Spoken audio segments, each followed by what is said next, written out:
রফিকদের গ্রামের বাড়ি দুর্গম এক অজপাড়া গায়ের শেষ সীমান্তে অবস্থিত।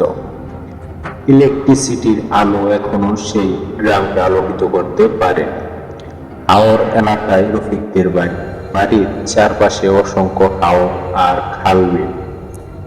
বর্ষার পানিতে হাওরগুলো থই থই করে, আর সেই থই থই করা পানিতে দিনের দুপুরে অসংখ্য জীবন মাছগুলো লাফালাফি করতে দেখা যায়। গতকাল রাতে এই বিলের পানিতে ডুবে মারা গেছে রফিকের মা। কিভাবে মারা গেছে, কেন মারা গেছে, এ নিয়ে গ্রামের মানুষদের কুসংস্কারচ্ছন্ন জল্পনা কল্পনার শেষ নেই। হাওর এলাকায় অসংখ্য পিশাচের আনাগোনা নাকি গ্রামের মানুষ বিভিন্ন সময় লক্ষ্য করেছে।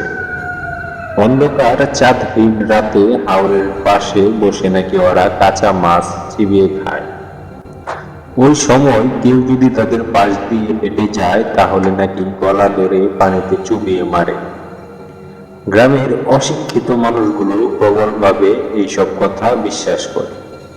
তো মায়ের মৃত্যুর কথা শুনে সকালেই ঢাকা থেকে গ্রামে এসেছেন সে। মায়ের জানাজা শেষ করে সারাটা দিন ঘরের এক কোণে পড়ে রয়েছে সে। দিন গড়িয়ে সন্ধ্যা আসলো। সন্ধ্যার পর আসলো ঝিঝি ডাকা রাত। শুয়ে শুয়ে মায়ের কথা ভাবছে সে, কান্নাটাকে আটকে রাখার চেষ্টা করছে। নীরবে সবার অগোচরে বহু দুর্গম এক গ্রামের এক ঘরে এক যুবক তার সদ্য মৃত্যু মায়ের জন্য কাঁদছে। মায়ের মৃত্যুর কারণটা নিয়ে অনেক ভাবতেছে সে। তার মা তো সাঁতার জানে, তাহলে পানিতে ডুবে কিভাবে মারা গেল?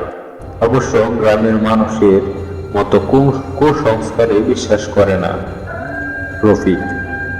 কিন্তু অজানা এক আতঙ্কে কেন জানি রফিক বার দুয়েক কেঁপে উঠল। ৭-৫ ভাবতে ভাবতে রফিক ঘুমের রহস্যময় জগতে ডুবে গেল। রফিকরা দুই ভাই। রফিকের ছোট ভাই পড়াশোনায় খুব মেধাবী ছিল। স্কলারশিপ নিয়ে জাপানে পড়ছে সে। হুট করে জাপান থেকে চলে আসা যায় না, তাই ভাইকে ছাড়াই মায়ের জানাজা শেষ করল রফিক। সন্ধ্যার পরে গ্রামটাকে ঐতিহাসিক পুরনো রহস্যঘেরা আঁধার তার কালো চাদর দিয়ে ঢেকে যায়। গ্রামের বয়ার্ত মানুষগুলো সন্ধ্যার পর দরজায় খিল দিয়ে ঘুমিয়ে পড়ে। ঝিঝি ডাকা রাত, নিষ্কালো রাতে ওই গ্রামে নেমে আসে যেন মৃত্যুপুরীর নিস্তব্ধতা। কখনো কখনো পাশের ওই বাজার থেকে ভেসে আসা রাতজাগা পাখির কর্কশ গর্জনে রাতের নিস্তব্ধতা ভেঙে খান খান হয়ে যায়। গভীর রাতে খুব ঠান্ডা কিছুর স্পর্শে রফিকের ঘুম ভাঙে। অজানা আতঙ্কে রফিকের মেরুদণ্ড দিয়ে যেন ঠান্ডা পানি বয়ে যাওয়ার মতো অবস্থা।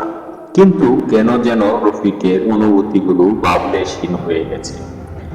অশরীরী কোনো কিছুর উপস্থিতি তার বাস্তব জ্ঞান কেড়ে নিয়েছে, তাকে করেছে সম্মতিহীন।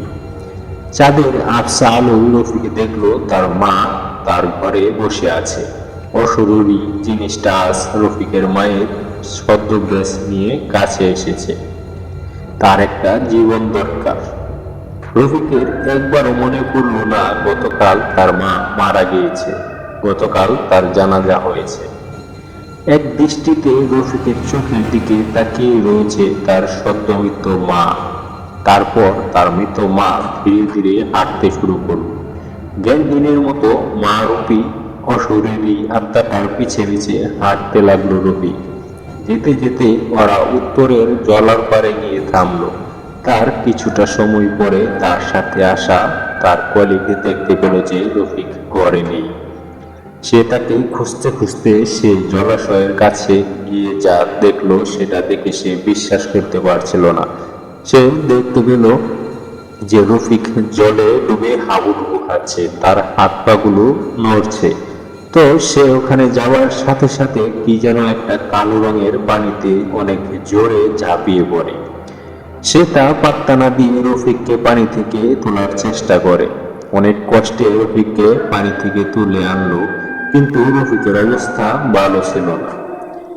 সে যখন তাকে জিজ্ঞেস করে যে তোর সাথে কি ঘটেছে আর তুই এত রাতে এই পানিতে এসে পড়লি কিভাবে, তারপর সে তাকে বলল সব ঘটনা।